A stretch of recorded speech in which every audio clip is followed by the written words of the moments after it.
Nós estamos completando 20 anos, né, da Lei 10.639, que torna obrigatória o ensino da cultura e história africana e afro-brasileira nas escolas. Depois de 20 anos, o movimento negro já produziu uma série de acúmulos sobre como estamos, onde estamos e para onde devemos ir. Dandara, queria tua opinião sobre esse processo aí de disputa na Câmara. Você que Olha, chega fresquinha, né? Primeiro mandato está sendo um desafio, mas vocês sabem que desde que quando a gente foi eleita já começamos a participar das reuniões. O PT tem uma tradição assim de ter muitas reuniões da bancada, tem uma organização forte das mulheres da bancada e agora uma outra organização forte também das mulheres negras da nossa bancada, já que a gente, né, foi a bancada que mais aumentou no PT foi das mulheres negras. Nós saímos de uma gigante Benedita para agora 6 deputadas mulheres negras do PT, então estamos articulando muito e já debatendo tudo isso, né? Nós já definimos as lideranças do PT pelos próximos 4 anos, já escolhemos o nosso nome para disputar as eleições, né? Para estar na mesa, que é a companheira Maria do Rosário, já estamos debatendo comissões, então, em que pese não ter tomado posse ainda, os debates estão a mil.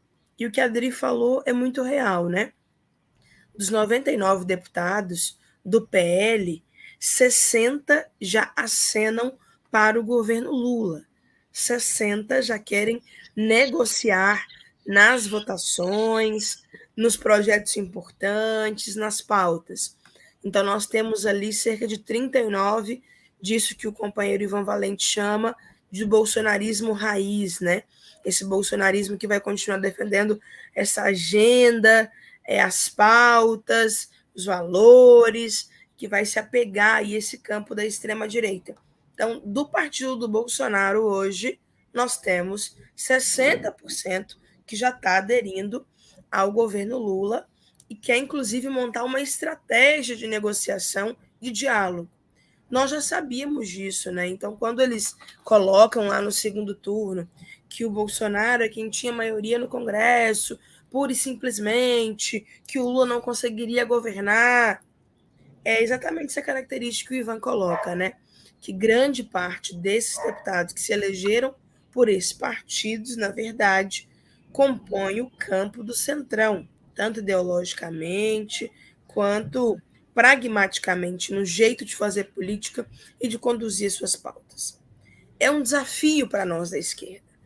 É um desafio porque nós sabemos muito bem quem é Arthur Lira, os seus limites, as suas possibilidades, os fatos que nos trouxeram até aqui, quantos pedidos, por exemplo, de impeachment o Bolsonaro tem, sobre quantos dele o Lira sentou e não permitiu que tramitasse na casa, né? Quantas coisas aconteceram ao longo dessa última legislatura, né? Como, por exemplo, o orçamento secreto.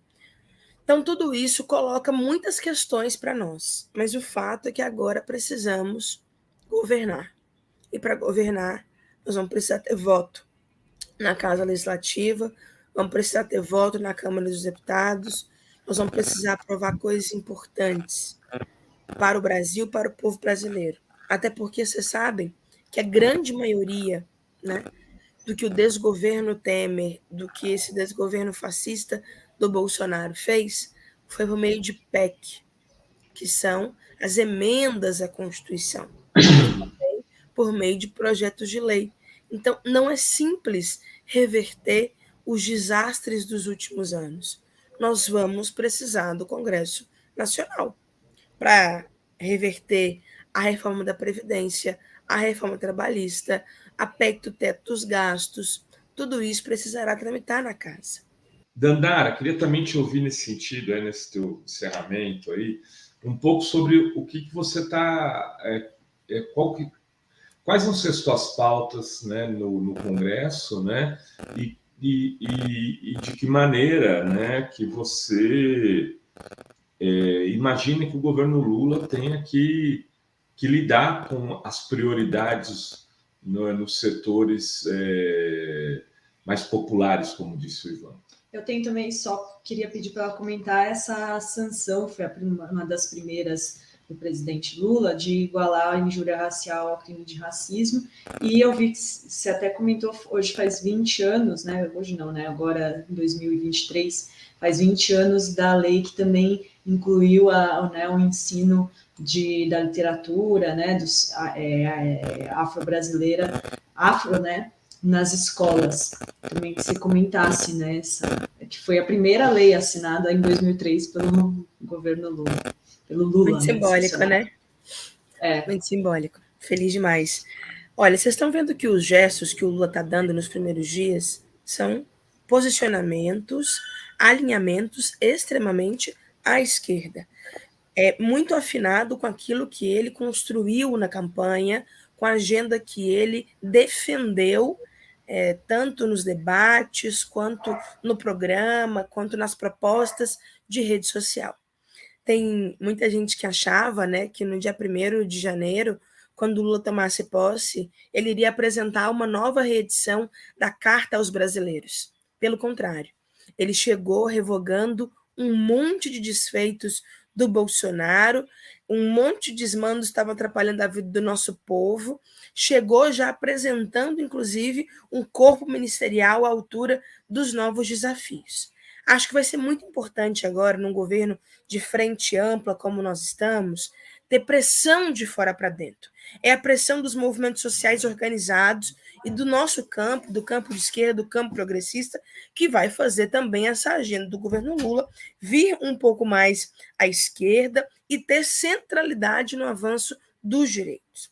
Nós sabemos muito bem o que está em jogo nesse momento. Nesse sentido, também foi muito importante aquela reunião que o Lula fez com os sindicalistas. Vocês viram que ele chamou os sindicatos da responsabilidade. Não quero que os sindicatos sejam governo. Não se preocupem em ficar só nos defendendo. Eu vou reunir com os sindicatos para poder receber as reivindicações e as demandas. Da mesma forma, fui com os reitores. Era até para ter entrado naquela quinta-feira, né, gente? Mil desculpas por não ter conseguido, mas era uma agenda muito importante da educação pública brasileira. Então, Lula abriu agora, reinaugurou, né, essa forma de dialogar com as centrais, com as instituições, que é muito importante para nós.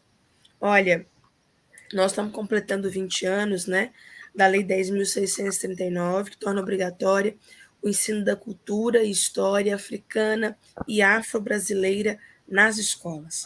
Depois de 20 anos, o movimento negro já produziu uma série de acúmulos sobre como estamos, onde estamos e para onde devemos ir. A lei é um grande avanço, mas falta muito ainda para ser efetivada. E é por isso que, como vereadora aqui em Uberlândia, nós conseguimos aprovamos o projeto de lei que torna obrigatório ciclos de formação continuada para professores da rede básica. Porque nós temos uma deficiência muito grande na formação, na licenciatura ainda. Uma outra ausência também de conteúdos nos livros didáticos, nos planos de ensino, depois no projeto político-pedagógico das escolas, o que tem dificultado aí a efetivação dessa lei. Então, nós queremos cada vez mais investir na formação de professores, em materiais didáticos que realmente estejam conectados com a efetivação dessa lei. E nós tivemos a sanção de igualar a injúria racial ao crime de racismo. Por que isso é importante? Porque hoje, tudo no campo jurídico depende da tal interpretação. E aí as pessoas interpretam atos racistas de diferentes formas. A injúria racial era usada em diversas vezes como subterfúgio para tentar amenizar a pena de quem comete o crime de racismo. E aí eles diziam que a injúria é quando a pessoa ofendeu alguém sem ter a intenção de discriminá-la. É porque a sociedade é estruturalmente racista, e aí se reproduz no cotidiano, nas relações, e a pena era extremamente branda. A pessoa pagava, Adri, 6 cestas básicas. fazia ação social 2 finais de semana. E aí estava resolvido, liquidado, sabe?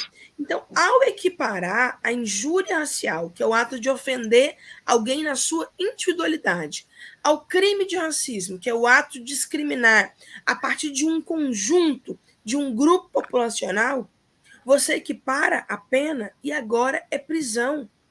Agora é inafiançável, é imprescritível. O que isso significa? Não tem fiança que libera a pessoa. Não importa quando a vítima denuncie, sempre vai ser crime, não prescreve. Até porque, Dri, é importante porque, às vezes, vocês sabem, né? A gente nasce negra, mas tornar-se negra é um processo, como já dizia Lélia Gonzalez. Então, às vezes, a gente sofre violências racistas, mas até a gente entender o quão violento foi e que aquilo é crime e que eu preciso denunciar, também é um processo. Então, não prescrever também é muito importante, até para o processo de tomada de consciência, né? Então, tem um livro da Bianca Santana também, que é Quando Eu Me Descobri Negra, que fala assim, né, dessa questão também. Fica aqui a dica, né, Rovai?